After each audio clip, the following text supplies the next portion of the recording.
भाजपा के बोचहा हारने पर क्रेडिट ले रहे थे मुकेश सहनी।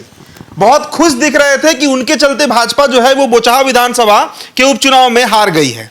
लेकिन वही मुकेश सहनी अब अमित शाह जो देश के गृह मंत्री हैं, भाजपा के आला कमान भी आप उनको कह सकते हैं, उनको एक अनुरोध भरा पत्र लिखा है। उन्होंने पत्र में ये अनुरोध किया गया है, ये गुजारिश की गई है कि भाई बिहार में जो जुलाई के महीने में 7 विधान परिषद की सीटों पर चुनाव होने जा रहा है, तो 7 एमएलसी की सीट है, इसमें 4 सीटें एनडीए गठबंधन के पास है, जिसमें 2 पक्के तरीके से भाजपा के कोटे में रहेगा।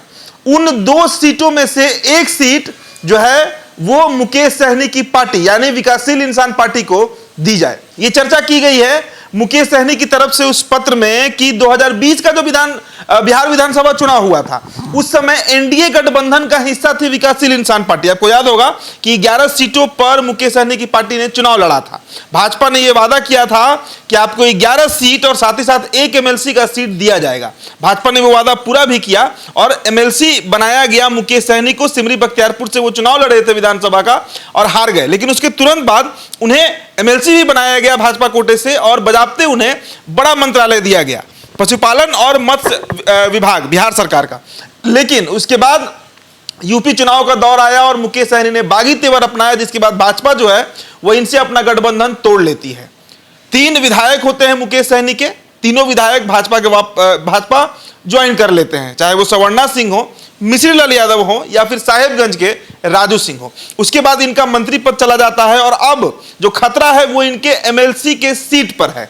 अभी तो फिलहाल ये विधान परिषद के सदस्य हैं, लेकिन ये अंतिम महीना होगा जब मुकेश सहनी किसी संवैधानिक पद पर रहेंगे, तो इसके बाद इनकी पार्टी जो है वो किसी स्थिति में होगी। इन सभी बातों का गुणागणित करके मुकेश सहनी ने ये एक अंतिम अटेम्प्ट आप कह सकते हैं उनके द्वारा लिया गया है।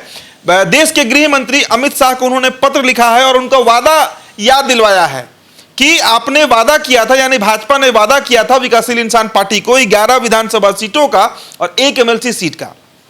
इसके साथ ही साथ एक और वादा उन्होंने याद दिलाया है, जिसके बारे में उन्होंने 2020 के विधानसभा चुनाव के पहले प्रेस कॉन्फ्रेंस करके बताया भी था कि जो निषाद समाज होता है उसी की एक उपजाति होती है नोनिया, और नोनिया जाति के किसी प्रत्याशी को भाजपा जो है वो वीआईपी कोटे से एमएलसी बनाएगी जब चुनाव आएगा, और वो चुनाव अब आ गया है। तो इन तमाम पहलुओं पर एक लंबा चौड़ा पत्र लिखा गया है मुकेश सहनी की तरफ से अमित शाह को। अब भाजपा क्या करती है, पहले तो भाजपा और जदयू में अभी यही चल रहा है कि सीट बंटवारा होगा कैसे।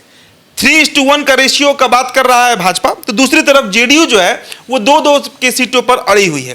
तो पहले तो सीट विभाजन का मामला है, और दूसरी बात मुकेश सहनी जो उत्तर प्रदेश जाकर लगातार योगी आदित्यनाथ के खिलाफ चुनाव प्रचार किए, कैंपेनिंग किए, निषादों की बात किए, करीब 53 सीटों पर अपने प्रत्याशी भाजपा के खिलाफ लड़वाए, और उसके बाद बिहार में बार बार ये धमकी देना कि हमारे बदौलत भाजपा के कई लोग मंत्री बने हुए हैं, हमारे बदौलत ये सरकार चल रही है, और उसके बाद जब गठबंधन टूट जाता है तो अब अपनी राजनीतिक अस्तित्व को बचाने के लिए मुकेश सहनी का ये कदम बताया जा रहा है। जो राजनीति के जानकार लोग हैं उनका कहना है कि ये राजनीतिक वर्चस्व का नहीं, ये राजनीति में अपनी आइडेंटिटी को बचाए रखने के लिए ये पत्र लिखा गया है मुकेश सहनी की तरफ से। भाजपा इस पर क्या करेगी ये देखने वाली बात होगी, लेकिन जिस तरीके का संबंध पिछले 3-4 महीनों में दिखा है भाजपा और मुकेश सहनी का, ये नहीं लगता है कि भाजपा जो है वो अब किसी भी तरह से कॉम्प्रोमाइज करने जा रही है या किसी भी तरह का कोई जो सॉफ्ट रवैया होता है वो दिखाएगी मुकेश सहनी के प्रति।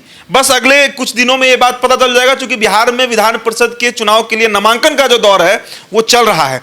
आज जेडीयू जो है वो भी अपने प्रत्याशियों के नाम घोषित कर देगी, भाजपा भी अगले 1 से 2 दिनों के अंदर में अपने प्रत्याशियों के नाम घोषित करेगी। तो ऐसे में यह पत्र कितना काम आता है ये देखने वाली बात होगी। फिलहाल इस खबर में इतना ही। आप बने रहिए NBC 24 के साथ। मेरा नाम उदित तारन है। बहुत बहुत शुक्रिया।